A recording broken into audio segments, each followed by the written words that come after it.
Welcome to Narratives and Nightcaps. In today's special episode, we're talking to best-selling author Ellen Hopkins. Ellen is the critically acclaimed author of 2 middle grade novels, 4 novels for adults, and 14 young adult novels, soon to be 15, with her newest title, Sink, which releases on August 27th. Welcome, Ellen. We're so happy to have you here.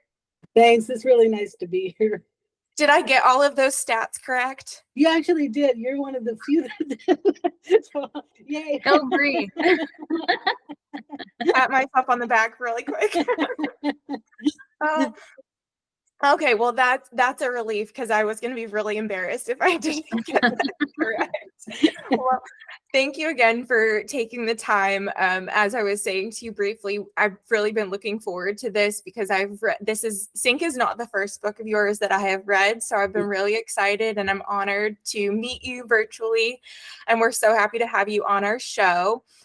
So our podcast is called Narratives and Nightcaps. Nightcaps is used in the loosest of terms, but I'm curious, given that you are very clearly an avid writer, what fuels your writing? Are you a coffee person, a tea person? What gets you going?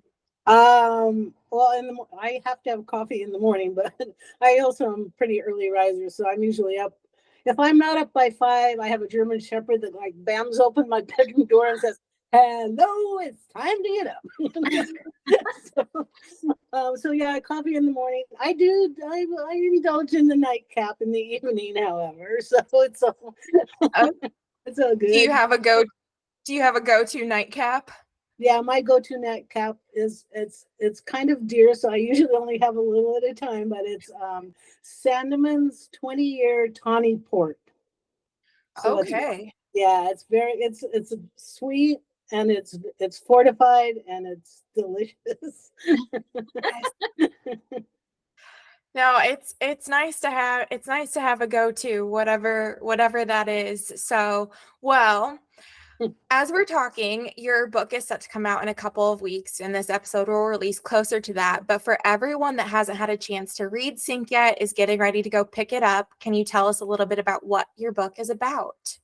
Yeah, Sink is about twins, a sister and brother, fraternal twins who are very, very close as kids, dealing with the abuse in their family, that they are eventually removed from their family because of and placed into the foster care system. So it's about how their separation because of the foster care system and how they keep trying to find each other as they work through their adolescent years or teenage years.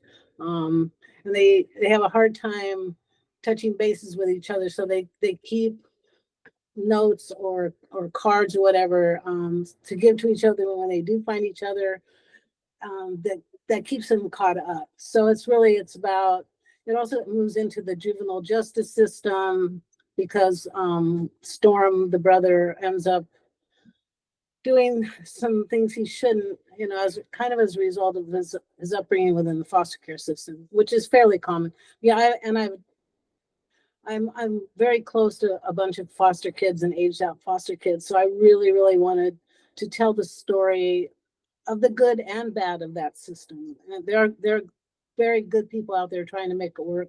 And there are some not so good people out there that are just in it for the money or whatever. And that's pretty much what the book is about, is the collateral damage of both systems, including the juvenile justice system. Yeah, very real take on all of that. So, were there's like specific stories from the young adults that you've talked with then that inspired some of the experiences that Storm and Lake go through with all of that? I know you said like the good and the bad families, but are there specific experiences that inspired the story too? There are. It's the whole thing about like Lake and Parker ending up trying to live in an abandoned car. Actually, one of the foster kids I worked with, she lived with her mother in an abandoned car for 6 months. Wow.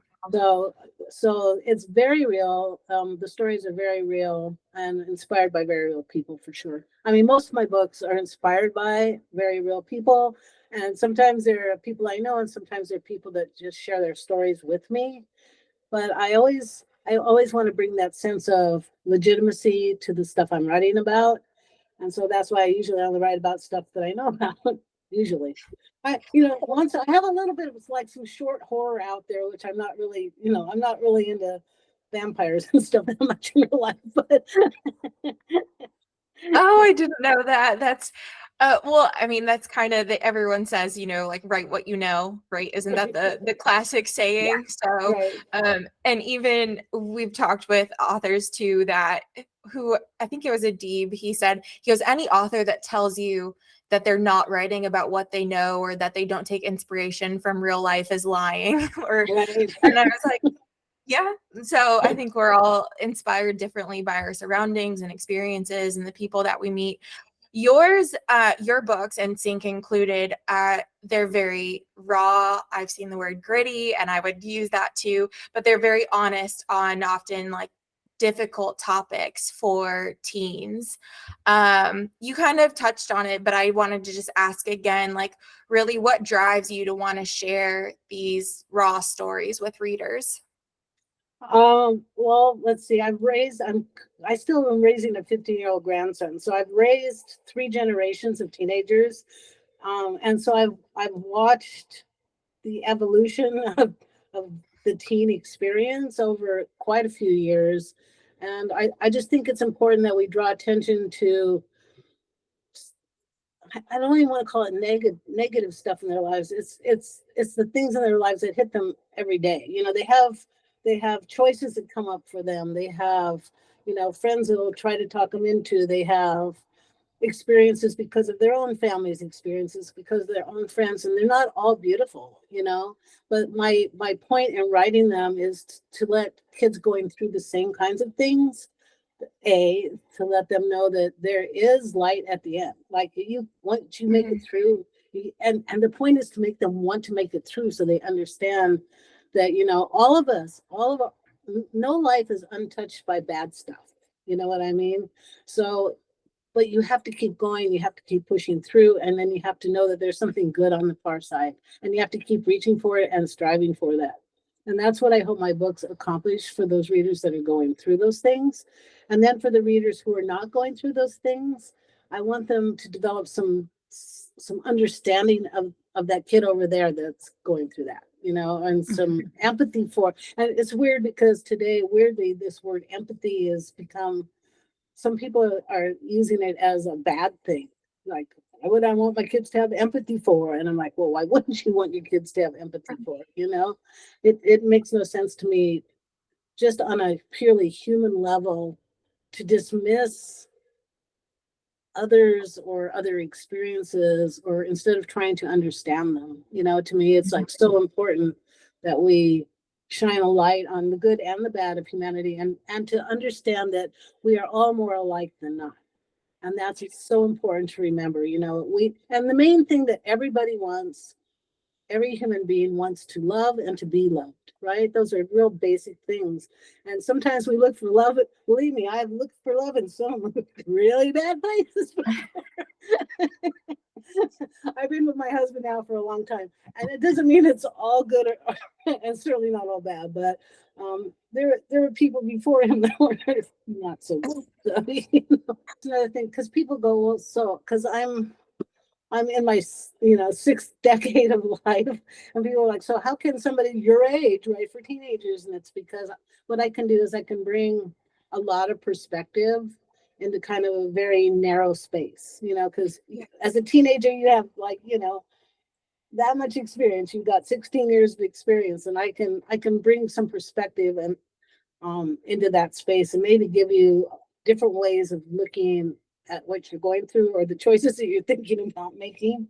And so I think, that's how I started doing this, was Mhm. to try to do that. That was my goal to start with. It's always been my goal, by the way.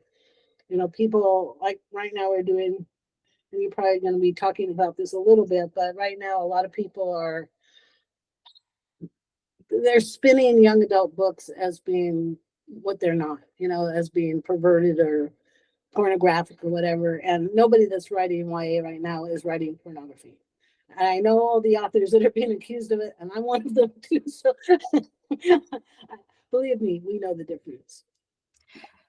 Yeah, um it's super unfortunate, and just so sad to see that like what people are saying about the books, and oftentimes they've never even read them and they're just making accusations without actually having picked up the book or read anything by the author.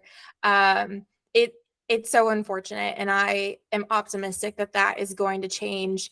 But the reality is, like, these topics, to your point, I think perspective, you said perspective, I think that's so important. Anyone that says empathy isn't important is just being ignorant, not to be so blunt, but it's the truth. I think that that's actually like one of the biggest benefits of reading, and reading fiction too, of all genres, is that, especially from a young age, if you start to read, in middle grade or younger, and then YA and everything, you really do, you gain empathy and you have an easier time understanding where people are coming from. You get their perspectives a little bit more. I think it's so important, and it's really disappointing to see how that's being taken away. Yeah. And so on that note, though, you do your books are banned, and so I guess what has that been experience been like over the past couple of years? How have you responded to that news?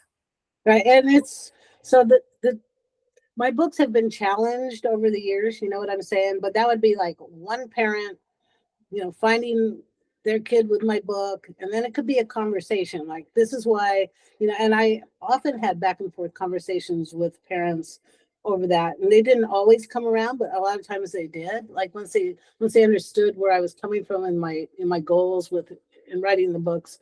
But this is a political movement. This has nothing to do with this isn't even really about concern for the children, because a lot of those kids, a lot of those people, you're correct, most of them haven't read the books. They've read full quotes, and a lot of them don't even have kids in the school districts where they're doing the book bans. Like most, it's a bigger political movement. And I don't want to get too political here, but I just saw a thing about, and you guys have probably heard of Project 2025, which is Heritage Foundation's kind of drive behind what they would like the Republican Party to do if they can gain power over three branches of government, right? And Mm, the quote was exactly, the schools that they couldn't destroy, they wanted to take complete control of the curriculum. And that is scary, but that is the goal behind, because if you can't read books that are opening your eyes, you're controlling completely the conversation. You're completely controlling what people can understand or read or have knowledge of, especially young people. And a lot of times, parents can't afford to buy books. And so if kids can't find them in libraries, they don't find them. They don't get hold of the books they need or they want. And that to me is, it's a travesty that, I have no problem with a parent deciding or trying to decide, I'll say trying to decide for their child what they can or can't read. But you can't, one parent, you can't decide what my kids can read. That's my right. job as a parent. And this whole, it's a parental rights. Well, I have rights as a parent too. And I want my kids, and I have never censored what my kids read. Once in a while I might go, you sure? You're okay with that? And they've always been able to close the books that they felt were too much and come back to them later or not. And that's, people don't give kids enough credit. They really don't. Kids are way No. more sophisticated. They're so smart. They have access to everything on their phones. The idea that books are going to be harmful when they have phones is stupid. I mean, it's stupid. Oh my God. Yes, such a good point. So well said. So you're making me think. I know Megan's heard me tell this story once before, but I have two brothers that are quite a bit younger than I am. One of them, he like just finished his senior year of high school, and was it this past year? So his school district or the school decided they were going to ban a bunch of books in over time. And so he got this list and was like, well, I'm going to get all of these books from the library before they're gone. So it encouraged him to read all of them.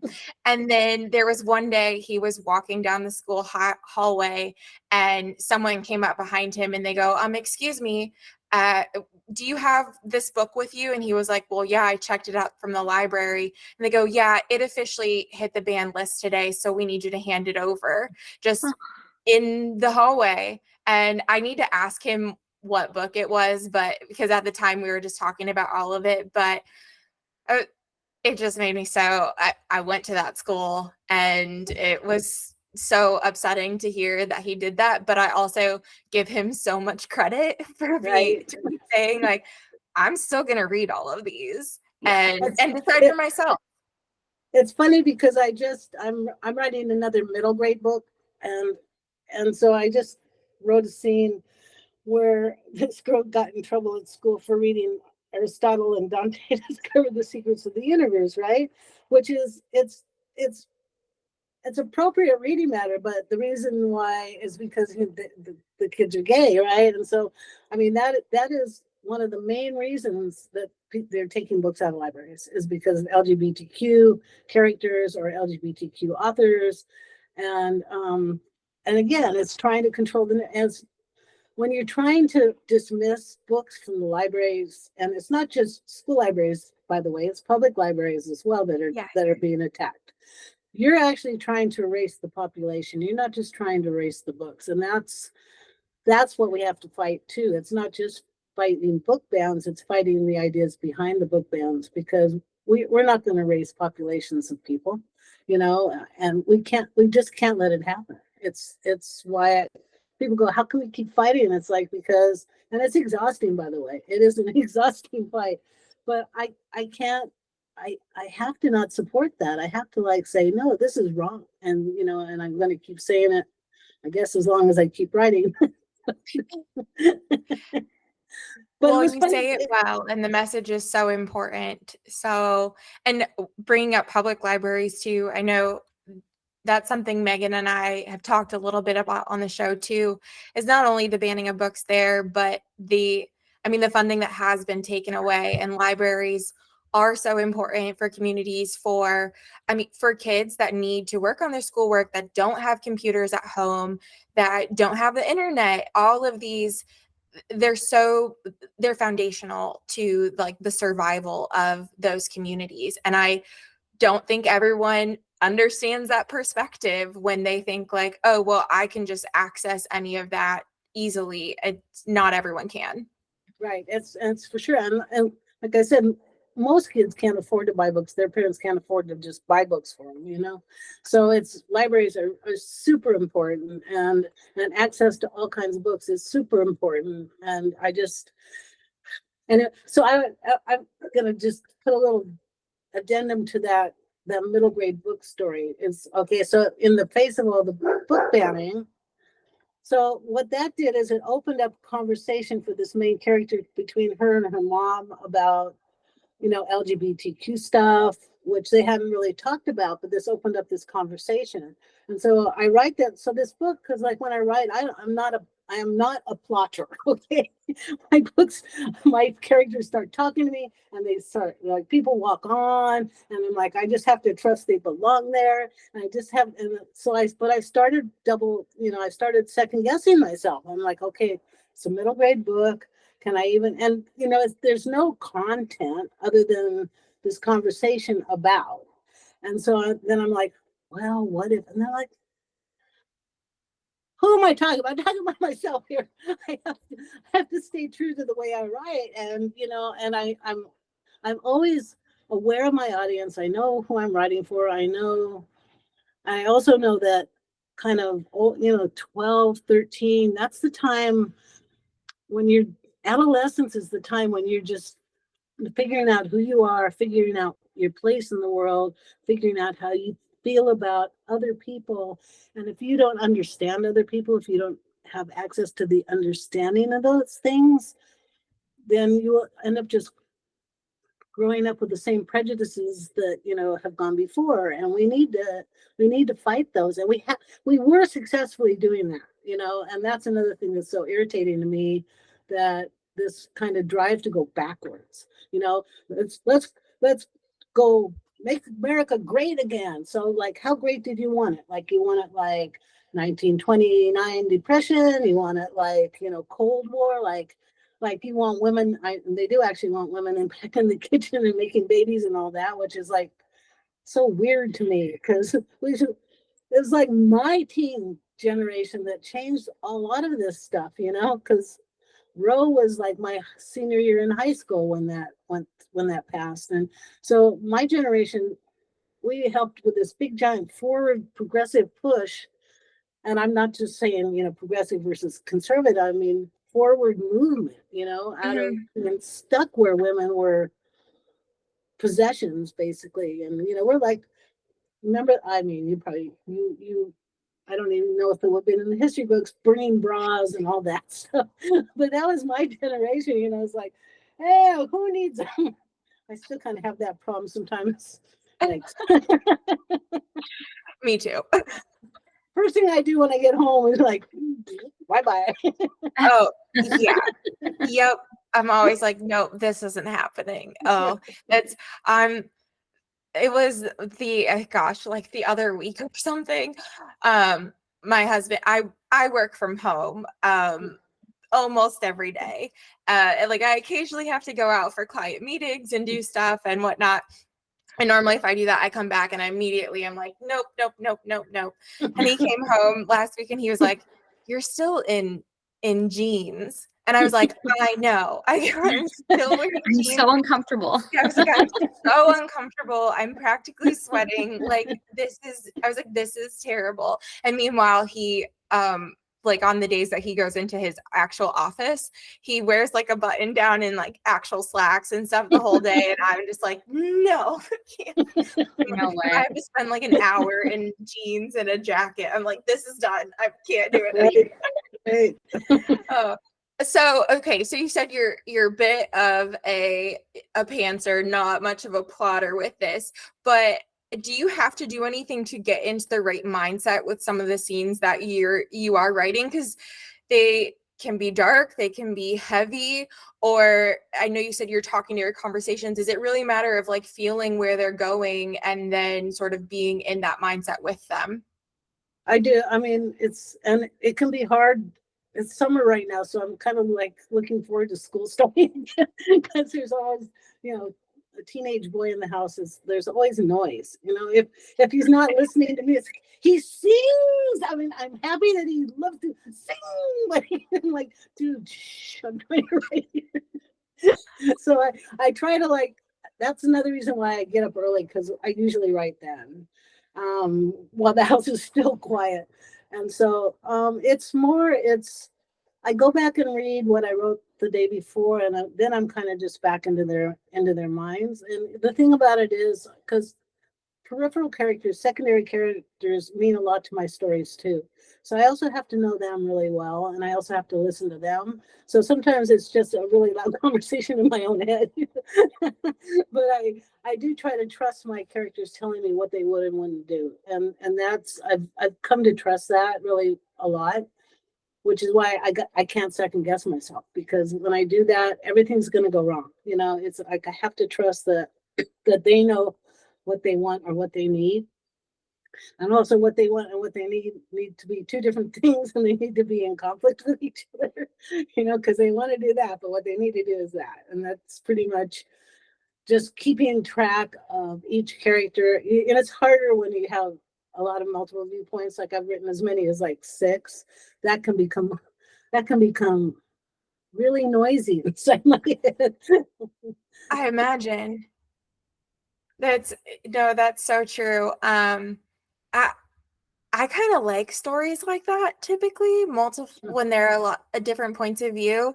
My husband right now, though, I got him to read a book series that I liked, and I go, I think you'll really like this.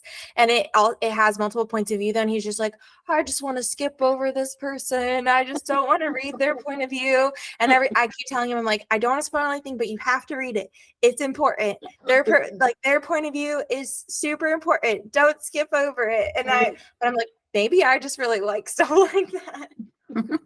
I like to know whatever. I don't know. Some people, I guess, don't like it, and for me, it's hard writing single point viewpoints because I like looking at counterpoint, point counterpoint stuff a lot, and the weaving the stories together. That to me is challenging and fun. So I like being able to do that. Like, so People Kill People was the sixth character one, and that was challenging also because I wrote the characters in second person, right? So, which second person, by the way, I don't know that I would try to write another book in second person because it's really hard to do it well.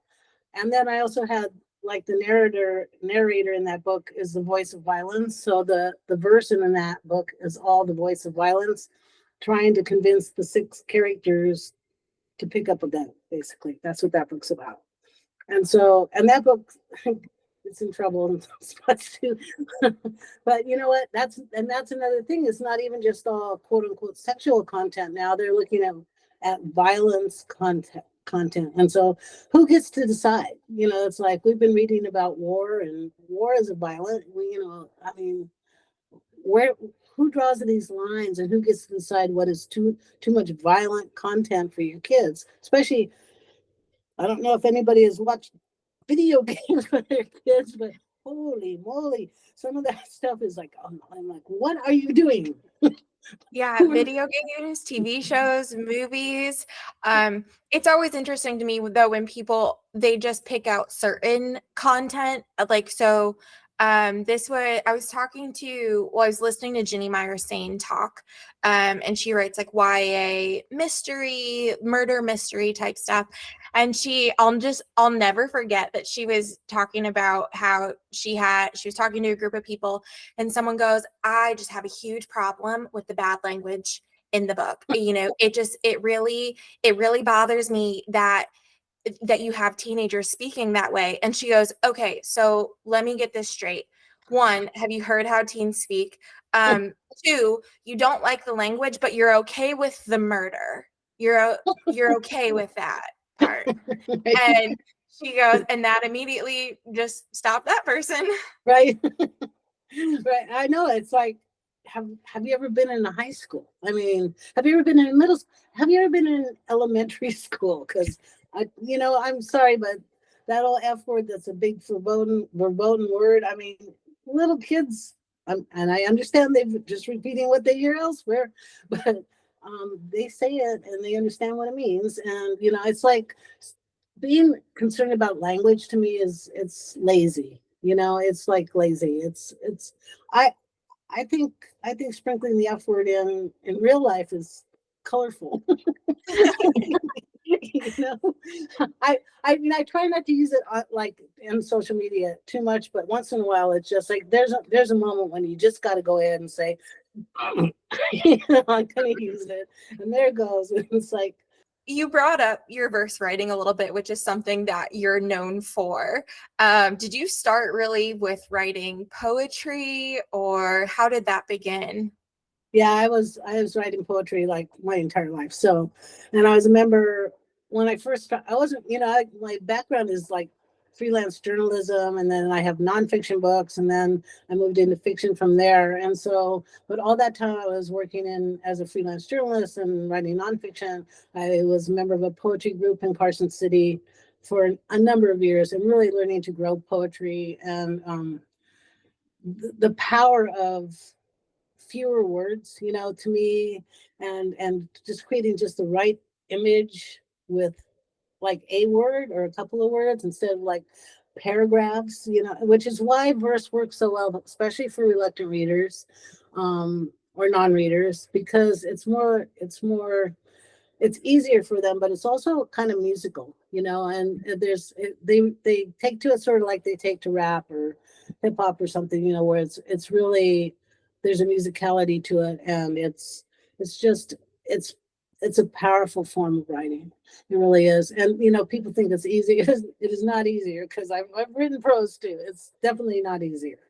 Um, Uh, no, because, I don't think it would, but I do think that there is a skill with not only novels too, but just in general with storytelling, either in journalism or, I mean, my work right now, like I have people working on a presentation and I keep telling them, I'm like, just in a few words, you need to convey that message. I don't want a whole slide of 10 paragraphs. I right. need a few. So it is, but it's harder. It's harder than people really think it is. And to make it so lyrical and really convey not only the emotions, but the actual story and how it's moving forward.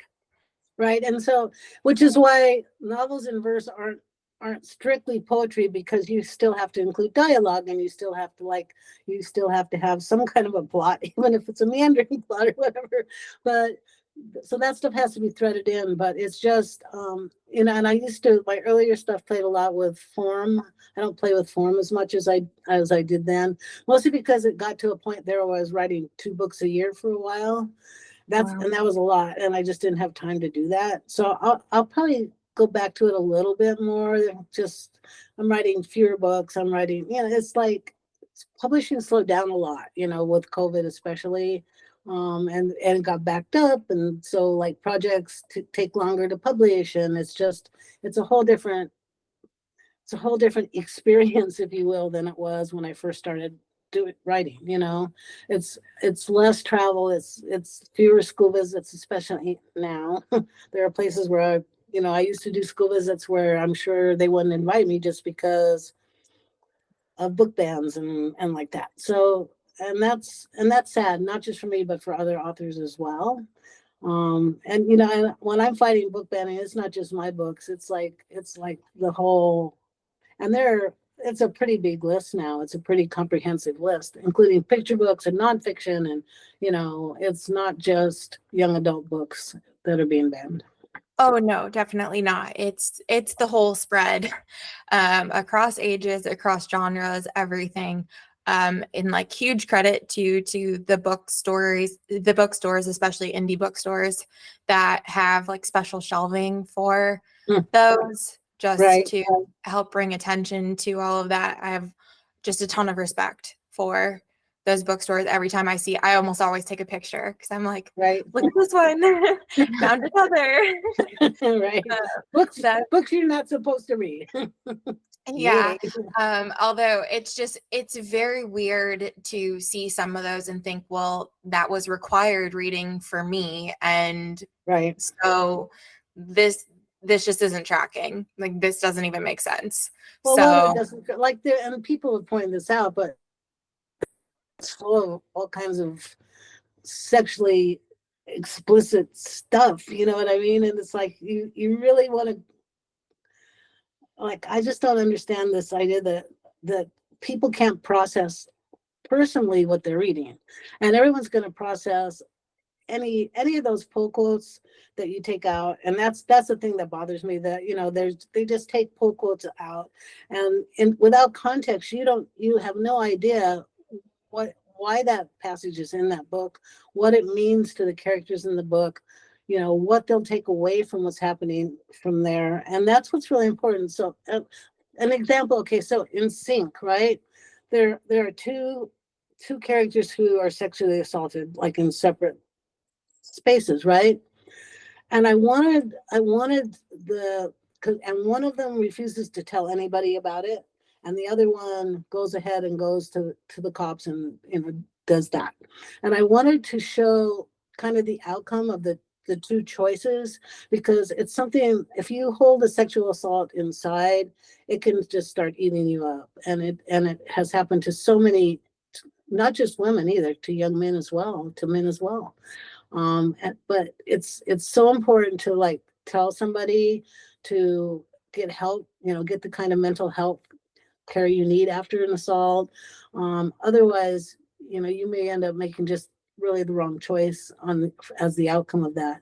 And I just wanted to really show that, put the two in the same book, so you could you could see the difference, in how it treated the characters. Yeah, that's really impactful that you get an idea of the different outcomes depending on what path someone goes down. So really, really impactful and so important. So want a quick touch on advice for people that are interested in writing and or publishing, which I know you said that it's changed a lot in the past several plus years. But what would be your advice to someone that's interested in writing and pursuing publishing?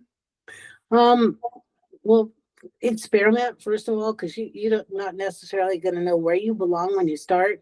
Like when I started writing fiction, I was try I, most kids, most people that come to writing for kids start with picture books because, oh, it's so easy, it's just a few words on the page, and picture books are a skill that I do not have. I will tell you that.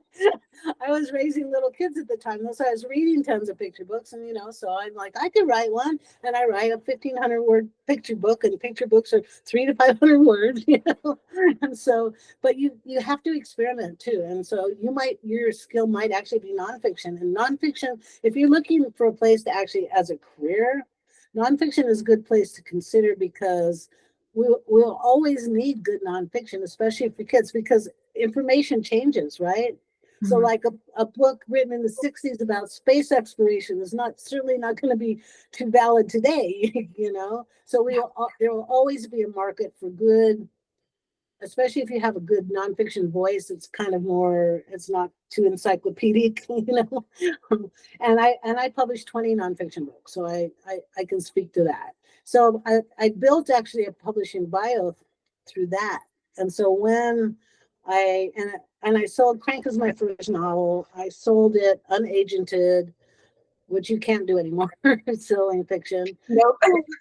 No, but I sat down at a writers conference with an editor from Simon and Schuster and showed her some of it, and she saw something in that book. So they sent me a contract to finish the book, which is not, it's not likely with a first novel. I only had 75 pages that I sent them, but they knew I could finish projects because I had this bio of, successfully completed nonfiction books out there as well. So they could take a chance on me, and it wasn't a huge chance. They didn't like invest hundreds of $1,000s in me or anything, but so, and then if you're writing fiction, to write stories that matter to you. I mean, don't it's you have to write from the heart. Not you can it's easy to write from the brain, but it's not going to speak to people if you're just writing from the brain. You need to write from the heart, because that is where people will fall in love with you, is they'll fall in love with your heart. And that's what needs to go into your writing, no matter what you're doing, no matter how you're doing it. Believe in yourself. Don't self-censor, even though I'm tempted to do that more and more, but don't. That's what an editor's for. So write the story that matters to you and write it the way that you think it needs to be written. And if you really write honestly like that, I do think you'll find a home for your writing. I do believe that. Oh, I love that. I can't wait for everybody to hear that. Megan, did you want to jump in with anything? I do. So I am a soon to be parent of 2. I'm pregnant right now, and my son is about 3 years old. And we love, reading books together and doing all that. And I was just curious if you have advice for young readers, growing readers, parents of those children. What can we be doing to help create the world that probably should be happening and ensure that it continues to grow in that way, and have the curious minds without being fearful of what content they're consuming necessarily? Right. And it's, first of all, kids are so open. All right. Kids have no prejudices, right? Kids are like an open slate. So present them with all the different kinds of books. You know what I mean? It's like, it's so important that they see other, like, they see different cultures. They see that how people live different. Like, there's so many beautiful picture books out there that represent, Black America or Latino America, or or Muslim America, you know, and so if you can kind of open that world up a little wider for them, then they'll see that, again, I keep coming back to that, we are more like as people than not. And that's what's so important for little younger kids, especially to realize that we, you know, that kid over there could be your friend, you know, even if it doesn't look like you, even if he doesn't worship like you, that doesn't mean you can't be friends. And I think picture books accomplish that so well on that level. It's just, it's a great space, a great age to open the world up and keep opening that world wider and wider for them, because it's, the more we close ourselves off, the less happy all of us are. And that includes little kids, you know. I love my little kids. And then just be prepared to read at least 3 books a night. Yes, we are at that place. So then you have to have, and then that's why you need libraries. You can't keep buying them. So we need libraries to go find those wonderful books. So encourage your librarians, encourage locally your communities to support their libraries. It's in not just school libraries, but school libraries too, but public libraries need to be there. You know, we've already been over this a little bit, but it's so important to have access to books for everybody, every kid, every mom, every dad, that you can walk in and like go home with 10 picture books. That's 3 days for you. Right, Well, exactly. and all of the, we didn't even touch all of the free activities and things that libraries host Right. for kids.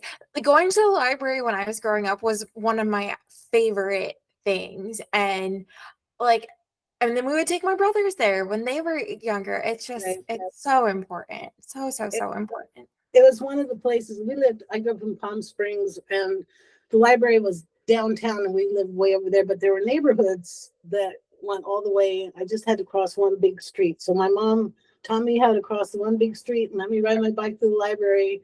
I would go once a week, and I would beg for horse books. I was a horse kid. I'm like, librarian would be like, no new ones this week, but you want to reread this? I'd be like, okay. That librarian saw me coming, she'd be like, oh, let me see. Oh, that's amazing. And then the other question I had, we kind of went over this toward the beginning of the podcast, so I'm sorry this is a little out of order, but I was just curious how you cultivate the network of people that you draw from and write your stories about and for. How has that grown, or how did it start for you, and how have you stayed in contact with all of them? It's interesting because like I have readers who started with me when they're in middle school, and they're handing my books to their kids, which is so, you know, it's like, okay, it's been a while, but no. And actually I was always kind of early to seeing the value of technology coming. So my first 2 books, it was I started growing like social media presence with MySpace, which was, it was the platform out there available at that time, but it allowed my readers to like message me, so direct message me. And I built a lot of goodwill because I answer every message. And over the years, I mean, we're talking now literally tens of thousands. But when readers come to me and say, you need to write about, especially if it's more than one is telling me I need to write about something specifically, I start thinking about it and looking into it and considering that as a subject. And a lot of times they want to tell me their stories, and I'll let them tell me their stories, but I don't want to write their stories. But they might inspire a character, and they often do. Like almost all these characters in my books are inspired by, again, readers or people I know. I mean, they're very real characters because they come from very real people. And but I have been in touch with some of them since the beginning. I'm serious. I still, you know, we still email each other, we still message each other. You know, we've moved from MySpace to Facebook or Twitter or Instagram or something else, but you know, that's about it. And that social media, I definitely did grow my career through social media, which is, it's interesting. I'm probably one of the first YA authors that really heavily did that, just because of, again, the time frame, you know. But when I first started doing this, I mean, we had dial-up modems, and you know, you know, my first PC was a used one, and it was like the ugliest thing, you know, big old ugly screen or whatever. But to me, it was like, oh, this is so much better than a typewriter. Yeah. Oh my goodness. I mean, I never thought of like using MySpace back then to, I guess, connect with authors. I do remember when I hand wrote, I mean, a letter to an author about the trilogy that I'd read. And every now and then when I see people, who were we talking about recently, Megan? There was someone else we saw online and they're like, you can still send me letters if you just Right. send it here. I was like, oh, I love it. So nostalgic. Right. I mean, I used to get a lot of letters, but then I actually kind of asked teachers because email is so much easier to like respond, you know, So and much. I do like to answer, and it's harder to go out and find a piece of paper and, you know, handwrite and put stamp on and get to the post office, and, you know, email is like instant. So Yep. Email made it a lot easier. I don't think I had an email address when I hand wrote that letter and sent it off. So probably not. I don't think I had one. And shortly after that, I had a very embarrassing email address that no one needs to know ever existed. So you're with your book coming out. I know you said you have some appearances, a bit of a book tour coming up. Where can people find you soon? Yeah, and it'll be fewer public events just because of travel constraints and stuff. Like, but I'll be in Chicago the weekend of September 7th and 8th for the it's I'll have to get back to you with the name of the event, but and then I'll be in Lexington, I'll be in Miami in the end of September for that. And then there'll be just random other things. Like I'm going to do one in North Dakota, Grand Forks, North Dakota. I'm going to do one in Michigan. So they're kind of like not publisher sponsored. They're just events that'll be out there. I have a web guy who's a little slow, so I will be updating my calendar with all these public events, but there will be a lot. And then, oh boy, I get to do NCT and Allen this year, which are, you know, that's such a huge, wonderful convention where I get to see all my writer friends, which is why I love those things. That's fantastic. Yeah, you have a busy few months coming up, but so exciting at the same time. Yeah, and I'm happy to be back. You know, it was again like COVID, like there was no travel, there was no book promotion at all other than online Zoom stuff. And it's, you know, I don't mind doing Zooms, they're fine, but it's like I would rather be out because my favorite thing, and I would be doing a lot of school visits in there. So it's not a public event, but there'll be a lot of school visits, and those are my favorite because I'm out there talking to the kids I'm writing for. So then it's the best. I love those. And I get to do some juvenile detention, you know, appearances, which is great because I love talking to the kids they have stories to tell, you know, and they share their stories with me, and that's wonderful to get those stories. And some of the best writers, oh man, I guess they don't have anything better to do than to sit there and think about stories in their heads, but they're amazing writers, some of them. And some poetry I've written with kids in detention, oh, it's incredible stuff. It just they're so wonderful. That's fantastic and just so amazing of you to like give them that support and encouragement too because and we've talked about this with between us and with other people too, but like writing in general is just so vulnerable. And so to have someone like you there supporting them and encouraging them, no matter where they're at, whether it's school, a juvenile detention center, or somewhere else, is so impactful. They could be the next new thing. Yep, they could. And I've seen some, you know, again, kids that started reading my books, and they come to me and they ask for advice, and I do my best to give them kind of generalized advice because I don't want to like to mold their projects for them. I want it to be from them, but I can give them some general ideas about like how to strengthen stuff, or, you know, what not to be afraid of. And I go back to that. Don't be afraid to write that stuff, you know, write it. Mhm. Very good. Yes. For anyone that doesn't get to see you or is maybe not in the US, where is the best place to find you on social media if they want to follow along? I have a fan page on on Facebook. But that also goes to my Instagram. So you can find me on Instagram. You can find me on TikTok. You can find me on Twitter. But Twitter is my political space. So you have to be prepared for the F word a lot more on Twitter than elsewhere. That's fine. But it's a powerful space right now with this amidst this book banning stuff, because there's a lot of librarian input, teacher input. It's a battleground right now, but it's a place that I think we need to keep fighting really hard. So you could hang out and see if I scare you there. I love it. Oh, that's fantastic. And we will link to all of those along with your website so that people can easily get to it in the podcast notes.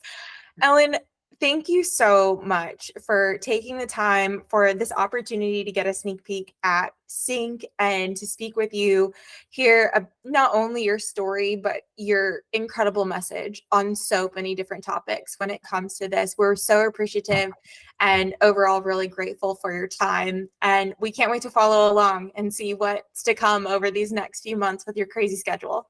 Yeah, me too. Thanks for having me, guys. Appreciate it. Absolutely. Cheers. All right, take Cheers. care.